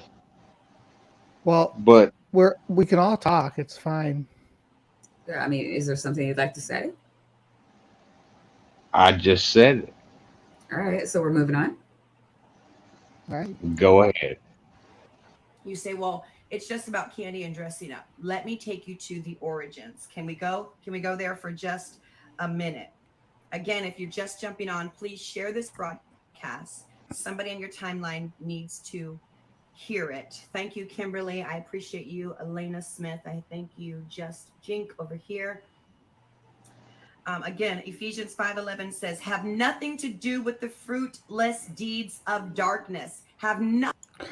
But darkness is not necessarily Halloween is not. What do they mean by darkness? I guess satanic. Yeah, I don't get that either. I was trying to like, I'm like, is she going to elaborate? Because Yeah. it's called light work.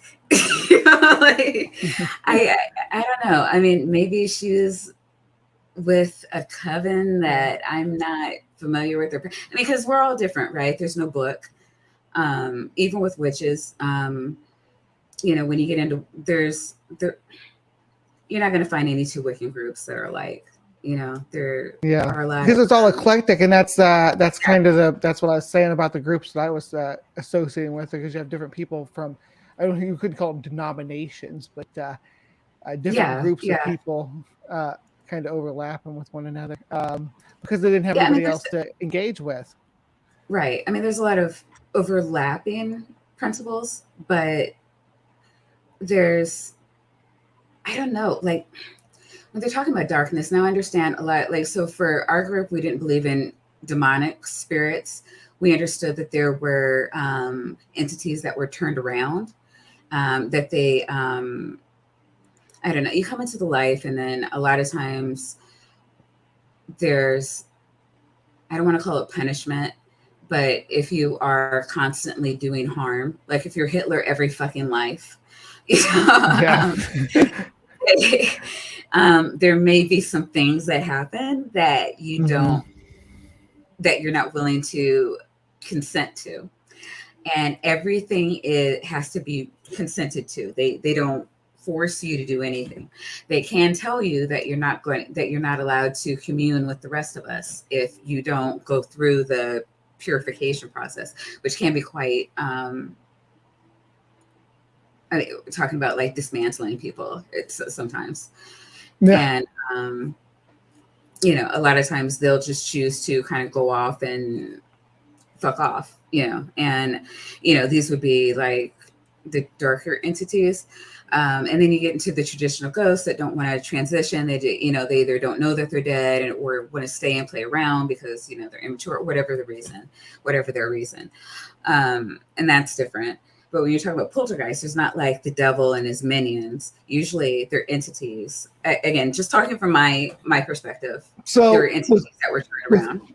Poltergeist, I've always heard that the running theory in the 14 community is that poltergeist is caused by energy pulses from prepubescent individuals who are approaching maturity or approaching puberty. That was always the when I'd read the stories about it, it's usually a girl. What? Sometimes it wasn't a girl. Oh no, yeah, we're wicked. It's horrible women and womanly bodily functions. Yes, and it was always they would say it was associated with her menstrual cycle and stuff like that too. So every time a woman bleeds, a poltergeist is born. What is that? Rex dipped, yeah. I'm broken up about that. I think he was I don't know if we're I don't know. I mean, I don't know on what you too much wanted. about this, but I mean, that's what I'm doing tonight. Is kind of going over this, and we're gonna deconstruct everything she says. And I do, and right. when you're doing a video, especially somebody with like hundreds of thousands of followers, it's important that you stop every 20 to 50 seconds to give commentary, or else you get a copyright strike. Right. But I mean, I don't know what Rex's background is. I welcome comments from people with different viewpoints. Like yours is very different than mine, and I love hearing about it. If he had something to say, like I'm all ears, but I don't know. And I mean, you know, you've seen me at Math Picks show. Like sometimes I need to be told to shut the fuck up, and you know, I take that criticism constructively because I know how to start talking at the mouth. Well, the video is just an excuse for me to talk with my friends. So the fact that you're talking with me, and Rex definitely is my friend, and I've always considered Rex a friend, and he's free to come in here and talk to me as well. Yeah, I mean, but this is the video. The video is just an excuse to for me to get together with my friends and talk and give us something to talk about. So that's why we're here. And it's almost Halloween. I love this stuff, and I love to hear opinions on it. I wish Mom would pop in just for a minute. I really wish, Mom, if you could find some data and get in here, I would love to talk to you about this. Yeah, because you've got some great comments in the chat. Yeah. Let's get it going again. Do you want to hear where she takes it from here? Okay. Yep. Nothing to do with it, but rather expose them. How many of you would rather listen to the word than compromise with the world? I'd rather listen to the word. And so let me go to this. I took a few notes. Did she say Halloween? If you look it up, it's not a secret. You can go to any. What's that? Did she say why she left the community? Did I miss that part? Why she left the pagan community? Yeah. She goes into that more here later in the video. Yeah, but she did mention that she had her having depressive episodes, but she starts to talk about like having paranormal attacks here, which is interesting. So. Or Google and type in the origins of Halloween, and you're going to, if you're a believer, it's gonna make you have all those, this don't feel right. This don't feel right. Some of you. That's because you're conditioned to find any other culture's deities. It's actually built into your religion to find those repulsive and consider them demonic. No, I went through a period of that. Oh, go ahead. Oh, sorry. I went through a period of that too, where, you know, I was trying to find my way around the New Age community, and, you know, they're telling you to, you know, be aware of your surroundings and find your spirit guides and your higher self. And for me, it was kind of scary because, like, if you're looking for something, you're going to feel things around you, right?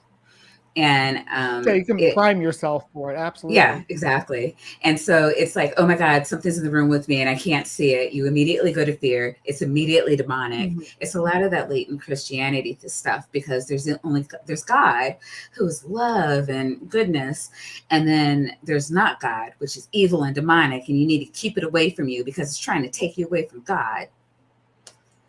So I don't know. I don't know. There's a lot of Christian, a lot of Christian Christianity beliefs coming through with her views, and I don't know. I love witches. I think they're like, I've never met like a non-awesome witch, so I'm kind of like mad that she's shitting on the community like this. She's like, yeah, they're a bunch of like baby eating devil worshippers, and I'm like, come on, right? They're not atheists. I want to highlight what Mom said here about remembering that neo-pagan there are elitists in every group that'll say, oh, because these people act this way or don't do this, don't participate in our religious practices the way that we do, that they're not real. It's kind of just no true Scotsman fallacy. Yeah.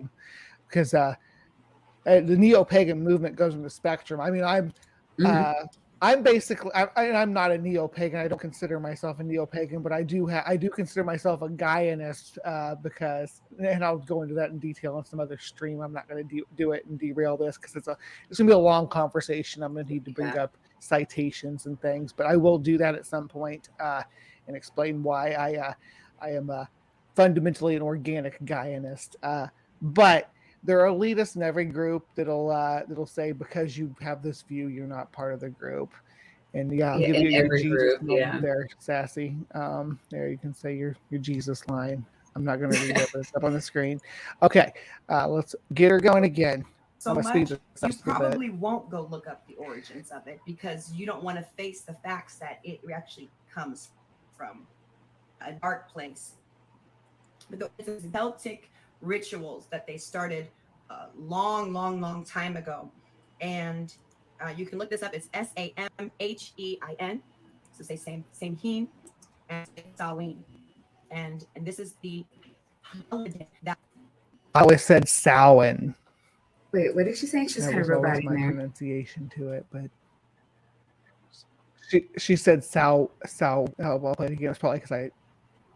Where are we? 1616. So let's go back. Not that far. It's Samhain. So say Samhain, and some say Samhain. And this is the holiday that they would celebrate, where they believe that the god. Did you catch it, or was it too robot-y? No. No, I heard it. That was that went through. Yeah, she says Samhain, but yeah, I don't ever remember saying Samhain. It was always Samhain in the circles I ran in, but that's pedantic. I'm not going to pick on her about that. Well, yeah, no, that actually makes sense now that you're saying that. I'm like, oh, that I've heard it before. They would summons this god of death this particular night, where again the veil was supposed to be very thin on this day, crossing over from summer into the next season. That the veil was thin on that one particular day, and that the god of death could summons up those that had died, and those people that had died the people. Which god of death is she talking about here? I'm not familiar with right. This part of the tradition, not in any Celtic tradition anyway. There wasn't a god that. It was just actually the. Well, they have different. Rex kind of touched on a little bit, but the tradition I'm familiar with was that. You'd light the candle to guide the souls of your loved ones to your place, so that you could give them treats and stuff, and like not treats, but like treat with them, like have dinner with them or whatever. And that's kind of where the idea of trick or treating is kind of stemmed from that, where people would dress up as the spirits of the dead and come to your house and you'd treat them too. And then your loved ones are supposed to be maybe mixed among these people in costumes as your real loved one that's passed away or whatever was the tradition. But I don't remember there being a god associated with it. Maybe Anku? Yeah, not that I'm familiar with. And I thought with pagans, Ocean explained this to me once, and like there's not, like, I mean, there is like a kind of a hell world or whatever, but like you could, it doesn't necessarily have to be just one, like depending on who you worshipped and how you died, like it would determine where you would go. And so to say, like, I don't know. I mean, because I know they do have the god hell, but it's not like our devil or our devil, the Christian devil. Their structure is very different. Yeah. So I thought that was funny to her saying Samhain like that's like saying crust myth. No, I mean it's just, she's just putting Christianity, like it's almost like she's putting a mask, like a Halloween mask in Christianity and calling it Wiccan. Yeah.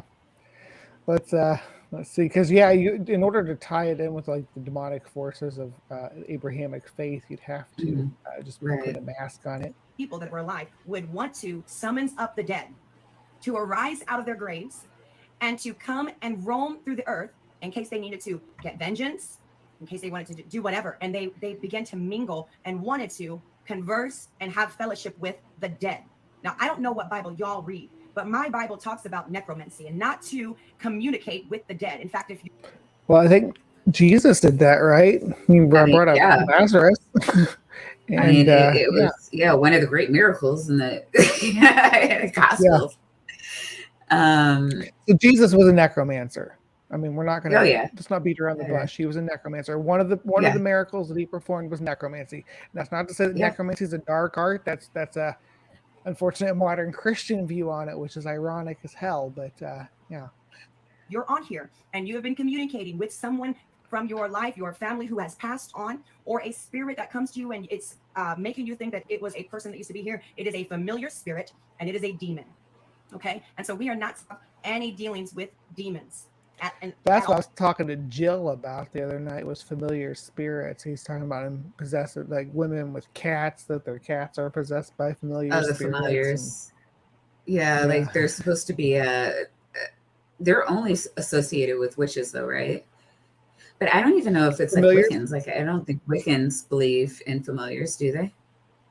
The Wiccans I read around with did. They had cats. Oh, did they? Okay. Other creatures. Well, I mean, they all have they were really cats.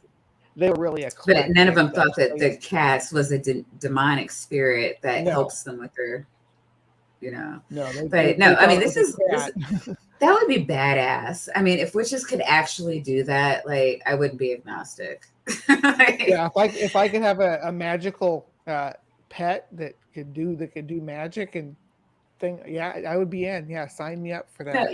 Like I can raise the dead and change the weather, and I mean, oh my god. if all this, if all the witchcraft and stuff that you're supposed to bend people to your will, I mean, unfortunately, that would be if that was actually something that people could do, then it would be. The Wiccan community would be fucking huge. People. I was going to say that people who do the magic and the rituals and stuff would be the people in the top 1%, right? Right.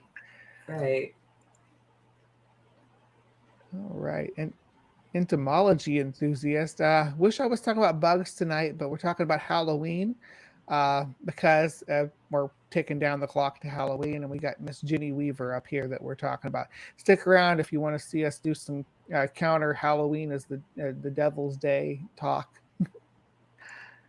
Okay, and so they wanted to gather up dead souls, and then they would roam around, and then this is how we get costumes in it. I just want to tell you all, like, so when you begin to celebrate Halloween, that you know exactly what you are connected to.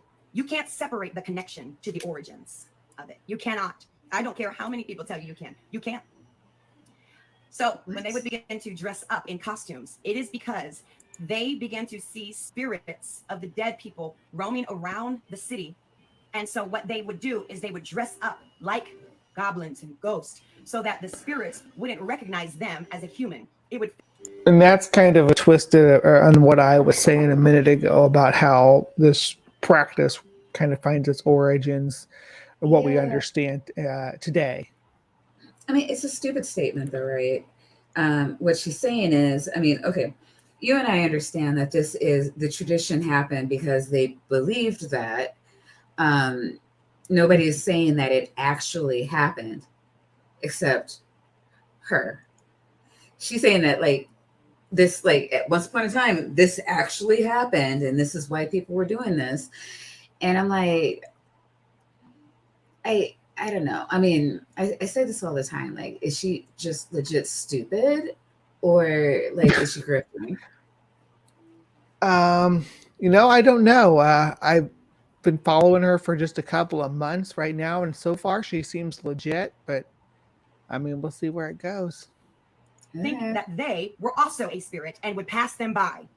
So costumes, you put your kids in costumes and all of that, that's the origin of it. So you could blend in with dead spirits, really demons that were roaming the earth. Now I'm going to get into it because we know that the Catholics came in and the Protestants came in. There's been a lot of mixture and changing of that original holiday from the Celtic tradition. That is true. The All Saints Day and shifting that around, that kind of mixed it up, and it got mixed with traditions from other cultures. But all Christian, all Christian tradition, like all of the major Christian holidays, like Easter's horrible. I don't even. we really don't celebrate God in like Christmas and Easter at all. Like, you know, but like culturally. Yeah. Christians do, though, I think, for the most part. Christmas and Easter. I mean, do Christians, unless you go to church, but like Easter. In the church scene, yeah. On Easter, you got the eggs and all that, and then yeah, Christmas, I mean, yeah, you have the Easter bunny and the Easter eggs, and you know, you're eating candy, and you know, you have your pretty Easter dress, and you know, go show grandma, but like, it's not really. Like, I don't know. I was raised Catholic, so they have, you know, their own rituals associated with it. But outside of the Catholics, I didn't really see people do much. You know, you had the CME Christians, like was it Christmas, Mother's Day, and Easter? That always came out. But for to save face, right? right. It's what you do. And there were times I would just like, when I was big into the church, like I was going like 2 to 3 times a week. I would just forget that it was going to be Easter and wonder why I couldn't find a seat in the church. You get in there and it's Easter Sunday and everybody's all dressed all fancy and nice. Yeah. But I mean, my church was like that. So just anyway, you dressed up for Jesus, you know, but I don't know. What was I saying? I don't see that. You never hear them bitching about stuff like that, though. Yeah. You know, or Halloween, God forbid, kids, you know, dress up in fun clothes and ask strangers for candy. You think the Catholic Church of all people would be like, oh, it's All Hallows Eve. It's, it's All Saints Day, so there'd be maybe some leniency there, and I think that's why we get some leniency with like Dios de los Muertos. Oh, Day of the Dead. Yeah, I heard about that. I'm not sure. I can't even remember what happens with that anymore. But I know it's really big in is it Mexico or just South America? It's in Mexico. I think that some of the other South and Central American countries might have similar celebrations that they do participate in. Mm-hmm. But there's a lot of correlations with at least with the imagery in Halloween. So there's a lot of I mean, there's some similarities, but they really have their own like cultural thing, which is, I mean, it's interesting, certainly interesting. I love learning about stuff like that. I would have thought that All Saints Day would have been bigger than it was, but you know, I went to Catholic school. I went to Catholic preschool, went to a Catholic middle school. Elementary and middle school and a Catholic high school. They never did a thing. And I know it's anecdotal. Maybe your Catholic high school did, but no, they would shit on Halloween. All Saints Day. Oh no. Yeah. I mean, it was just like, oh, don't forget today's, it's like, well, did you? Like, are we doing anything for this? Well, didn't most of the important saints have their own days anyway? Yes. Yeah. No. It's probably 2 saints on every day. A lot of people have been canonized. Yeah. I'm sorry. We can keep talking about this or get off topic. No, you're good. I'm gonna give this about probably 10 more minutes, and I need to get to bed because I got work in the morning. Not too early, but I need to get some sleep. But we're gonna let you see how much she can get. But I love talking about this stuff. I find it so funny. Well, I'm gonna be doing this. Whatever I get done here is all I'm doing on Jenny, but I'm gonna do the other people as well. So we're gonna get our fill of this kind of topic and diving into it, and I'm going to probably repeat a lot of the same stuff, but we're going to look at this from the perspective of a lot of different apologetic ministries, so they're all going to have their own flavor of counter arguments and claims that they make about the holiday and things that happen on the holiday. So this should be a fun series to do. Oh, cool. Yeah, no, I love shitting on apologists. I'm all in. Let's go. All right, let's get her going. They came in and they didn't like that they were calling up dead and all of that. So they said, if you're going to dress up, when they came in to reform things, they said, well, why don't you dress up as the saints? You can dress up as the saints, and we will celebrate it as All Saints Day. And so again, even when the church got involved and tried to reform it, they were still celebrating the dead. Come on, somebody. when you are participating. So she's opposed to commemorating the dead in general, then, like So Memorial no Day, saints. soldiers and things. Fuck the saints. They're dead. What the hell is that? You can't, like, Memorial Day. That should be. She should have a problem with that because it's a day to honor Right? the dead, and they're not even saints. They're not even God's chosen elite. They're just soldiers who died in a war. I mean, Right. no, I'm not saying that is my perspective on it. Of course, I'm saying that should be her perspective on it. Like, this is a shitty ass take. Like, are you sure you don't want to rethink it? God. Yeah, I mean, I commemorate my father's death on his birthday. Right. Yeah, he's No, dead. and even Africans have a tradition where, like, a year after the death of a loved one, they do, I don't know, some kind of a party to commemorate their life. A lot of, like, it's really big with a lot of cultures. I don't understand where she's coming from here. But, like, even as Americans, you know, it's like you were saying, there's a lot of times when we have a reverent respect for the dead. Yeah, presidents, soldiers, but what would you call Dr. King, a civil rights leader? Civil rights. Yeah. Him and Susan B. Anthony, and you know, I mean, we're constantly thanking those who came before us, you know, or remembering them and celebrating their accomplishments. So. Yeah. So there's only and she's talking about not commemorating the dead. There's one person that I'm sure that she's perfectly okay with commemorating their death, right? I mean, Jesus. Yeah, we both know who that is. So he's not dead. Yeah, he returned. In Halloween, I just want you to know what you are aligning with. And so that's what happened. And some people say that they even would put on costumes because some of the people, they didn't want to disguise themselves so the spirits could pass them on. They wanted to take on the power of these dead spirits, these roaming spirits. It is all a celebration of the dead. Come on. Wait, you mean I could get, like, ghost powers by putting on a costume? That'd be cool if, like, Halloween night, if whatever costume you put on, you got. I think there was an episode of Buffy like that, wasn't there, where all their costumes became their personalities. It sounds like something they do. Yeah. Satanists love this holiday. The founder of the Satanic Church, who is passed on, the founder said that Halloween is the third most important holiday to Satanists around the world. Wait, did somebody say this? I don't know. Maybe Lucian said it. Sounds like something he might say. Why would this be an important holiday? I mean, unless you just really love girls dressing slutty and, you know, bar hopping, you know, like for the, I don't know, we do in Baltimore, we do bar crawls on Halloween. Yeah. And that's kind of like adult trick-or-treating. But yeah, you still dress up super slutty. And I am actually hosting I'm not hosting. Well, my house is hosting, but my son is the one hosting it. His first adult Halloween party. He turned 18. He's inviting all his friends over, and they're gonna, and I'm gonna hide because I don't want to get in.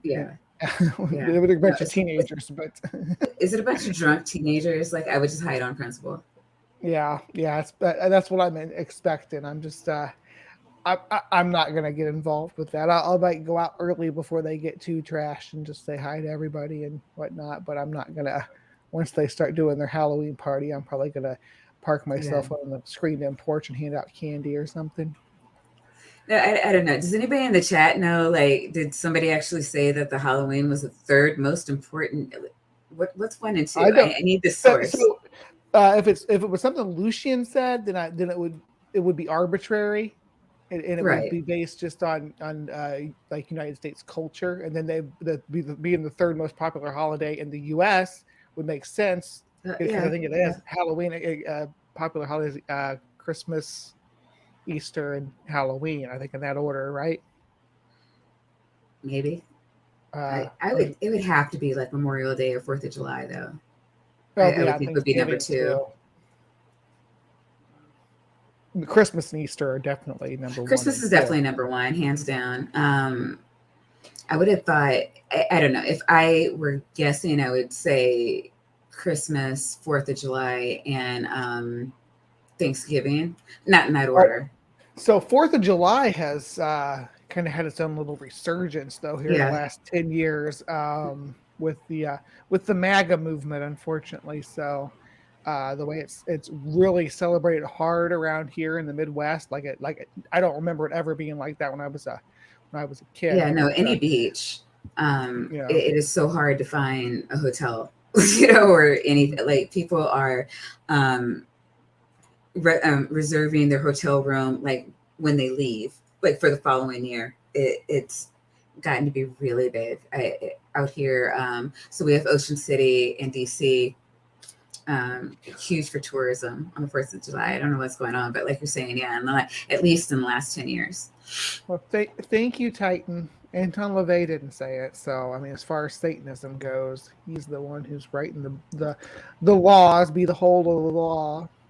So she's lying. I am shocked. Yeah. Or shocked and disappointed. Or misled. Maybe she's not the one that's lying, and she just believes anything that she's told from sources. And also, right, she's not grifting. She's just legit stupid. We're going with that. That's a very real possibility that she's that naive that someone just says, "Oh yeah, Satanist said this," and she just rolled with it. Believers allow their children to worship the devil one day of the year. Nobody's worshiping the devil, Jenny. Nobody. That's not what the Halloween's about. Nobody's worshiping anything. We're getting candy. That's not what Satanism is about. We don't even commemorate the dead on Halloween anymore. That's not even part of the ritual. Now we do that ritual on different days for commemorating the lost loved ones. And now Halloween's just kind of a day about free candy. That's what Halloween is. It's about dressing up in a costume and spending the evening as somebody else, maybe. Things like that. There's a certain naughtiness to it, at least in the adult scene, but there's naughtiness to lots of holidays.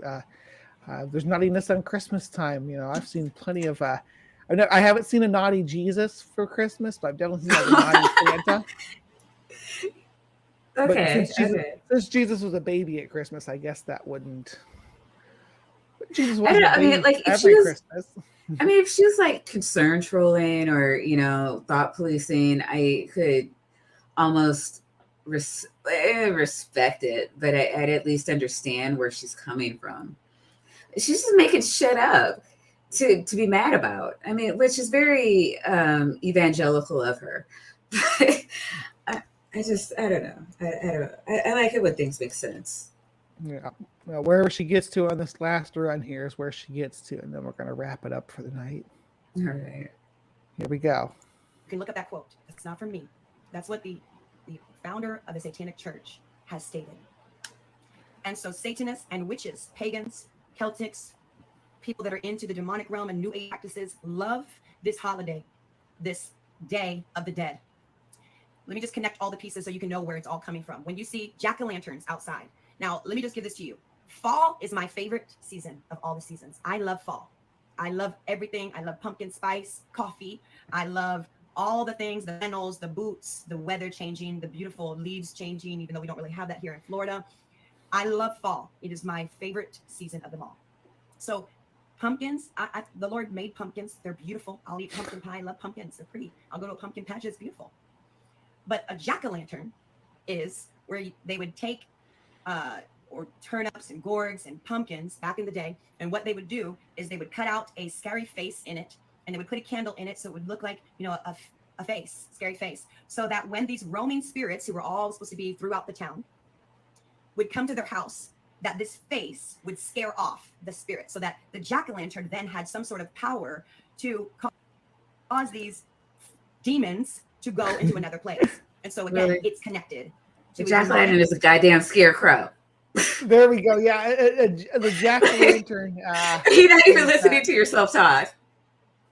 The jack-o'-lantern. So making jack-o'-lantern is now like a ritual, right? Like a warding ritual is what she's claiming. Which I guess, right. In a way, that was the initial idea. But people don't do that now. They do it because, right. Hey, when I was a kid, it was like, hey, I want to have Scooby-Doo on my pumpkin. That was what kind of things it was about. It wasn't about, yeah, I need to use this to ward off evil spirits. It was decoration. It was to, hey, it's end I of don't the fall even. season. I don't understand what our problem is. All right, so you can't put a scarecrow on your porch to ward away evil spirits because Right. it turns it into an evil spirit. It's just not Right, or gives it supernatural powers, I guess. Right.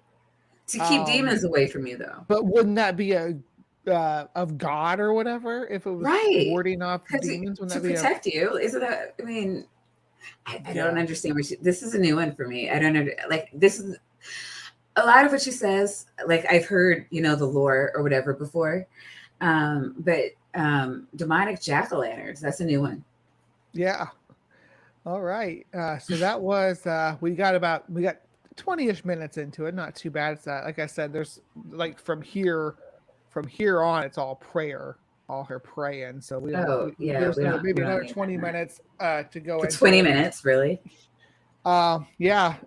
Because we had to stop everything she said and kind of. No. I mean, she just like prays for 20 minutes. Yeah. Offering prayer is what it comes down to. She's yeah, I'll give you a little snippet of it. She's plugging a book here too. I mean, she plugged there's some advertising about books. I wanted to do it right before Halloween so that people can get the replay. Yeah, we don't need to plug it right now. Friday at 8 p.m. Yeah. So she's talking about this book about not celebrating Halloween and all that good stuff. Yeah. Don't buy the book. You're expressing ill intentions. It will make the book demonic and it will haunt your house. Do not buy her book. Yeah, she has wicked intentions because she's trying to get your children to recognize Halloween. The kids shouldn't even know about Halloween. What are you teaching your kids? No, she's like grooming her children to be demonic devil worshippers. Bitch. All right.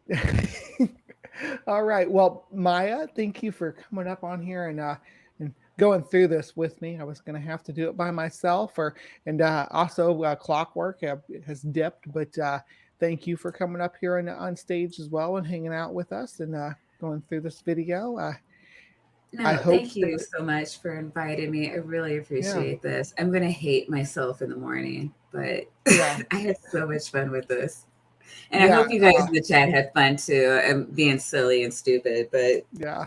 And we got Bob Larson coming tomorrow. So if this wasn't ridiculous enough, it's Bob Larson, the real exorcist. So he's a hoot, and we'll have a good time. Halloween.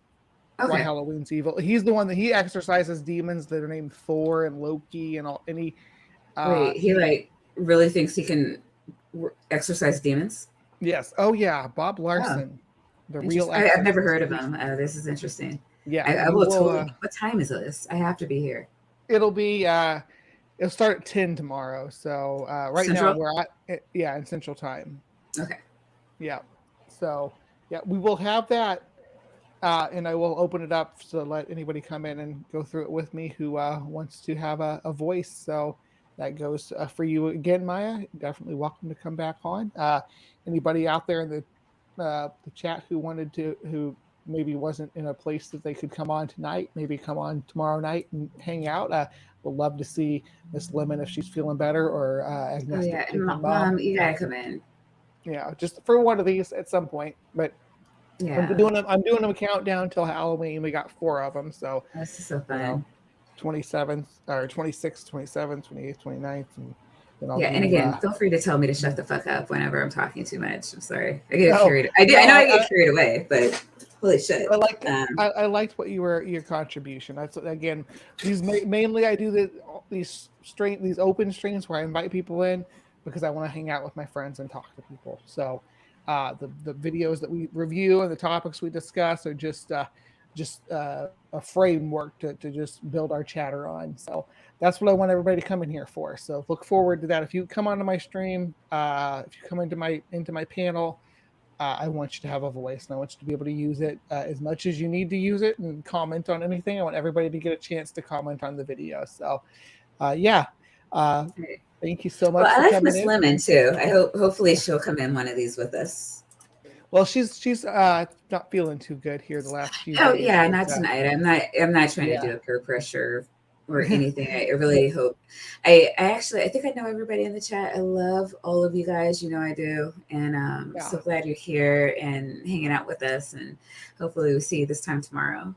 Yeah, and Or I don't know earlier. Way earlier. Did you see my spider earrings? No, I didn't notice that. Yeah. Oh, those are cute. Hoops. Yeah, Oh, it's kind of dark in here, but I was going for like spooky, so no, yeah.